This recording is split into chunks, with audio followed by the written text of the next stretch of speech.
I just can't tell you enough about how proud I am that you all have chosen them for the award, because it means a lot to them and to us and to the community and to the Jewish Community Center that you choose people like Duffy and like Chet that have given their lives and have a huge passion for the community. In 1904, my grandfather moved to Albuquerque and started French Mortuary in 1907. Duffy joined our company about 10 years ago, and I often say that that was one of the best things that ever happened to our company. It was 100 years of only two CEOs, Mr. French and Chet, from 1907 to 2007, and I officially became CEO on January 1st of 2008. I'd been president and COO until that point. Chet had been chairman and CEO. We had a lot of EIEIOs around as well. But for 100 years, and you think about a small business, same community, same family, for 100 years, only two CEOs. I mean, that's an incredible record. Well, my grandfather loved this community, and he said over and over again, if you live in a community and you take from the community, you give back, you make a difference. The legacy factor for me was my grandmother. Oh, she always planted gardens that were vegetable gardens that were much more than the family needed, and during the Depression years allowed people, allowed neighbors, allowed the community to come and pick food out of the garden. And one of the things as I grew up and got to see in her was that she would secretly do things for people that they didn't know about.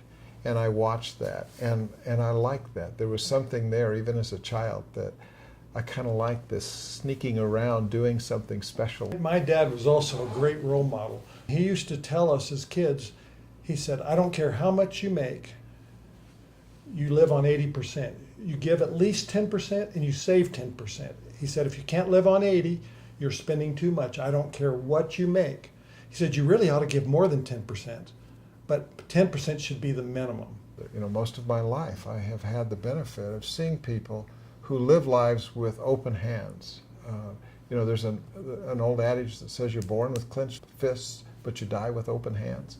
Yeah, and I think that tendency is if we do it right, as we grow, we open our hands, and we leave them that way all the way through life to give back. Well, I often tell young people that are expecting their first child that their life is getting ready to change in a big way. They don't really fully understand it until that little one comes. And I say before the baby's born, it's all about you. But after the baby comes, it's not about you anymore. When you learn to live outwardly rather than inwardly, when it's not all about you, when you begin to open your eyes and you see needs around you, your life is so much richer. And I used to tell my kids as they were growing up, I would say to them, I said, every person that you're going to ever meet has a sign hanging around their neck.